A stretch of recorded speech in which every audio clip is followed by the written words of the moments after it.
Hello, this is Jacob over at CrankyOldman.com. Today we're going to be talking about the Elementalist and the pure support build. We're going to be going over the build itself. We're going to be doing some PvE combat and then a whole bunch of PvP combat at the end. So let's go ahead and get started. So the first thing you're going to notice here is that I use daggers instead of a staff, and the reason for that is that with daggers I get additional auras that I do not get with the staff. Primarily I get Frost Aura and Shocking Aura, which are critical for this build. The buffs that they provide to your entire group are far too impressive to pass up. So looking at the build here, the first thing that we're going to take as far as the traits go is going to be Fire's Embrace. Now Fire's Embrace is going to set it up to where anytime I use any of the 4 signets that I have, it's going to cast the Fire Shield aura on myself.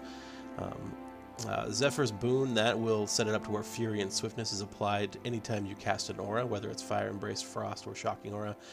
Those additional things are also applied. Elemental Shielding, again, that adds protection, so every time you're casting an aura, you're getting 33% reduced damage, 20% increased crit, 33% run buff.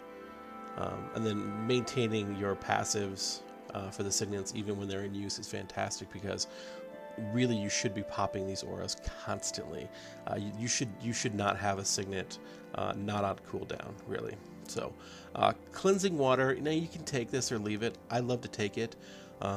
Primarily because I cast Regeneration a lot, and it clears off things like snares and other stuff. So powerful auras, that's obviously critical. That's what moves your auras from yourself off onto everybody else. And then Evasive Arcana. Now this is questionable. I use it a lot because I focus and pretty much stay in water stance. And in water stance, every time you dodge, you pop this wellspring of regeneration behind you that affects your group. Now that's regeneration, which means it also removes a boon. So if you're snared, you can just roll it or remove your snare and give you regeneration. So it tends to work pretty damn well. This is just some examples of how the auras work and the duration that you'll see. Interesting thing about this is you can pop one signet after another, and then an aura after another, and all of the duration for your run buffs and things, the durations all stack. So you can cast like 35 seconds worth of run buffs on you, and you'll have a 35-second run buff for your entire group. So it works extremely well in open world PvP and in PvE as well. So something to think about. This is me just casting more junk.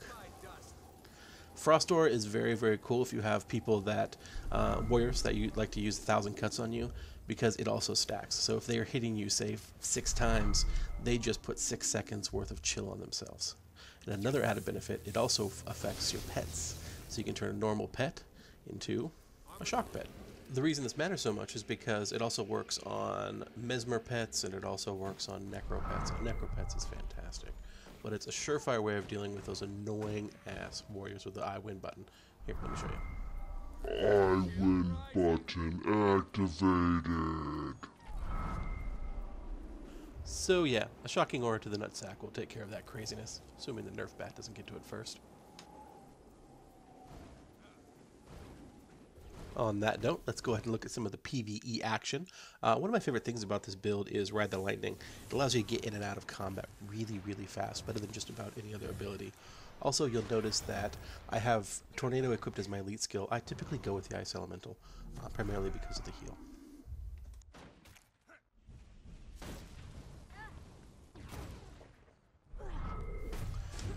So yeah, you'll notice that our damage is not the best.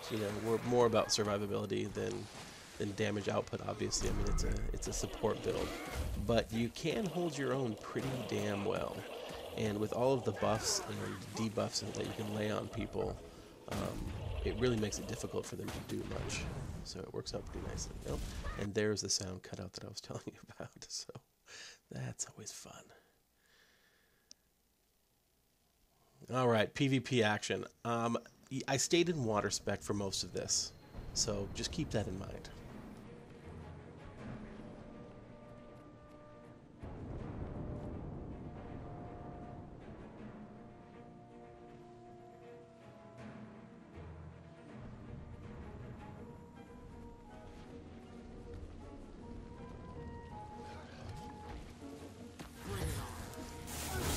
Gadget Lightning.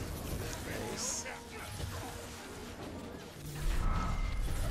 Alright, so anytime you see these fire shields up, these people are actually getting a protection buff, they're getting a run buff, and they're getting a crit buff. Now, unfortunately, what I've noticed is that some of the buffs will not apply to you if you're pushing them off onto your party members. So if you have that trait that allows all your party members to take advantage of your auras, they tend not to work on you for some reason. Focus not all of them, though. The nicest of the bunch. Yes, thank you. Thank you, Rob, for that update on your opinion of the Mesmer weapon choice. I think that's the last rude interruption in this recording, but I make no promises.